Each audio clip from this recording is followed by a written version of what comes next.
লক্ষ মানুষ আসছে এবং তো তাদেরই এই জেলা প্রশাসনেরই নাকের ডগায় দেখেন এই ব্রিজ, এটা হচ্ছে গিয়ে বেউথা ব্রিজ। বেউথা ব্রিজের পাশে হইতেছে গিয়ে এখানে বালু উত্তোলনের ব্রেজার, একদম কাছে একদম নিচেই, যেখানে বাংলাদেশ মাটি কাটা আইন বা মাটি উত্তোলন আইন থেকে আপনার সর্বনিম্ন 1 কিলোমিটারের ভেতরে ব্রিজের মাটি উত্তোলন বা মাটি কটকন বালু উত্তোলনের সম্পূর্ণ নিষিদ্ধ।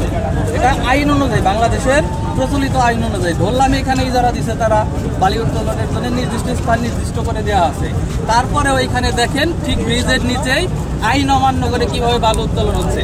এবং এখানে এত জনপ্রশাসন, এত মানুষ, এত আইন, এত র্যাব, এত কিছু, এত সব কিছু আছে, জেলা প্রশাসন নিজে আছে, তাদের নাকের ডগাই এখানে আয়োজন হইতেছে। পাশাপাশি আবার বালু উত্তোলনের মেশিনও দেখা যাইতেছে একদম ব্রিজের নিচে। এই হইতেছে আমাদের মানিকগঞ্জের অবস্থা, এই হইতেছে জেলা প্রশাসনের অবস্থা, এবং এই হইতেছে সর্বোচ্চ মনে করেন যে নীতি নির্ধারণ যারা আছে দেশের এবং জেলার, তাদের অবস্থা। তাদের নাকের ডগায় কিভাবে এইভাবে মনে করেন যে বালু উত্তোলন হইতেছে। এখানে কি চান? আমি অবশ্যই দেশের একজন সচেতন নাগরিক হিসেবে চাই যে সরকারি ইজারা হইতেই পারে, বালু উত্তোলন হইতেই পারে, কিন্তু নির্দিষ্ট যে জায়গাগুলো দেওয়া আছে সেখান থেকে হোক, মানুষের ক্ষতি করে না হোক। এবং এই যে অবকাঠামো এখানে এটা তৈরি করতে না হলে কোটি কোটি টাকা খরচ হয়েছে, একটা বরাদ্দ হয়েছে, একটা বাজেট হয়েছে, এবং অনেক কষ্টের পরে এই বেউথাবাসী, এই মানিকগঞ্জবাসী এই ব্রিজটা পাইছে। এটা কিন্তু একদিনে আসে নাই। এবং যদি মনে করেন যে এইভাবে হয়তো বালু উত্তোলনের ফলে যদি এই জিনিসটা ভেঙে পড়ে বা নষ্ট হয়ে যায়, তাহলে আবার এটা আসতে কত বছর লাগতে পারে আপনারা চিন্তা করেন। আমাদের বাপ-দাদারা এটা নিয়ে আন্দোলন করছে, আমরা এটা সুফল পাইছি। আমাদের সময় এটা নষ্ট হয়ে যাবে, আবার আমাদের ছেলেপেলেরা যখন বড় হবে তখন এটা সুফল পাবে, এর আগে তো আর আসবে না। কিন্তু শুধুমাত্র প্রশাসনের অবহেলার জন্য এই ধরনের জিনিসগুলো ঘটতেছে এখানে, এবং প্রতিনিয়ত জিনিসগুলো ঘটে যাচ্ছে, কেউ কিছু বলে না। আপনার বার্তাটা কি?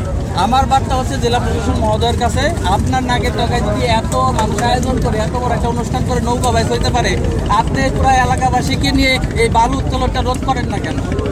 সেটা পারতেছেন না কেন? আপনি এত মহৎ উদ্যোগ নিতে পারেন, এত বড় বড় উদ্যোগ নিয়ে এত কিছু করতে পারেন, তাহলে পারে আপনার এই নাকের ডগায় ব্রিজের নিচে, যেখানে 1 কিলোমিটারের ভিতরে সরকারিভাবে আইন অনুযায়ী হইতেছে বালু উত্তোলন নিষিদ্ধ, সেখানে ব্রিজের নিচে কিভাবে বালু উত্তোলন হচ্ছে? সর্বনিম্ন 1 কিলোমিটারের ভিতরে আইন অনুযায়ী সর্বনিম্ন 1 কিলোমিটারের ভিতরে বালু এবং মাটি কাটাই যাবে না ব্রিজের। সেখানে তরা ব্রিজ, বেউথা ব্রিজ, দুইটার পাশেই একদম ব্রিজের নিচে বালু উত্তোলন। আমার চাওয়া হইতেছে এটা অবিলম্বে বন্ধ হোক। এটা জেলা প্রশাসন মহোদয় থেকে, এটা সড়ক উন্নয়ন, সড়ক ও জনবল মন্ত্রণালয় অধিদপ্তরের পক্ষ থেকে, পানি উন্নয়নের বোর্ড থেকে, যাদের দায়িত্ব মূলত এখানে সড়ক ও জনপদ, তারপরে থেকে পানি উন্নয়ন বোর্ড এবং জেলা প্রশাসন মহোদয়, এদের পক্ষ থেকে অবিলম্বে সবাইকে নিয়ে এটা রোধ করা হবে। আমার বাসা গঙ্গা। ঠিক আছে ভাইয়া, ধন্যবাদ।